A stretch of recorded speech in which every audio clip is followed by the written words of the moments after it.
ఒక అందమైన ఉదయం, పక్షులు మధురంగా కూస్తూ, సీతాకోకచిలుకలు గాలిలో నాట్యం చేస్తున్నాయి. నదీ ప్రవాహం మృదువుగా సాగింది.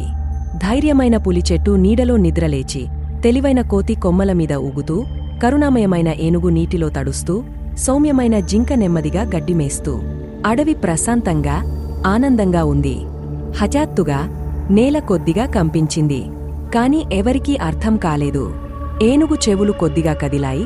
కోతి ఒక్కసారిగా ఆగింది. ఏదో విచిత్రంగా అనిపిస్తోంది అని జింక చెప్పింది. పులి తన చెవులు లేపి ఓపికగా వింటుంది. చెట్లు ఊగుతూ, పక్షులు భయంతో ఎగురుతూ, నది పొంగపోయింది. కోతి పట్టుకున్న కొమ్మ కదిలింది. జింక తడబడింది. ఏనుగు పెద్దగా అరిచింది.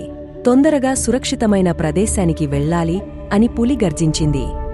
భూకంపం ఇంకా తీవ్రంగా మారింది. ఒక పెద్ద చెట్టు నదిలో పడిపోయింది. జాగ్రత్త అని కోతి అరిచి వెంటనే పక్కకు దూకింది. పెద్ద పెద్ద రాళ్ళు కింద పడిపోతున్నాయి. నీరు పొంగుతోంది. అందరూ భయంతో పరుగులు తీస్తున్నారు. భూకంపం తగ్గిన తరువాత జంతువులన్నీ ఒకచోటికి చేరుకొని, అందరూ క్షేమంగా ఉన్నారా అని ఏనుగు మృదువుగా అడిగింది. జింక తలుపింది. కాని కోతి దగ్గరలో ఉన్న ధ్వంసమైన చెట్ల వైపు చూపించింది. మన గుహలు అన్నీ పడిపోయాయి. పులి ఎవరూ చింతించొద్దు, మనమందరం కలిసి తిరిగే నిర్మించుకుందాం అన్నది. ఇంతలోనే అడవిరాజు సింహం గట్టిగా గర్జించింది. భయపడకండి, మనం కలిసికట్టుగా ఉంటే తప్పకుండా సురక్షితంగా బయటపడగలం అని అంది. 2 రోజుల్లో జంతువులు ఒకరికొకరు సహాయం చేస్తూ అడవిని తిరిగే నిర్మించడానికి పనులు మొదలుపెట్టారు. కోతి కొమ్మల మధ్య ఊగుతూ ఆకులు, వక్కలతో కొత్త గుడారాలు కట్టింది. ఏనుగు తన పెద్ద కాళ్లతో దారి సరిచేసింది. జింక పిల్లలను భద్రంగా తీసుకెళ్లాయి. కొన్ని రోజులకు అడవి మళ్లీ హరితంగా, ఆనందంగా మారింది. నది ప్రశాంతంగా ప్రవహించింది. కోతి గాల్లో ఓ గంతేసి మనం సాధించాం. పులి తల ఊపింది. ఒకరినొకరు ఆదుకుంటే ఏమైనా సాధించవచ్చు.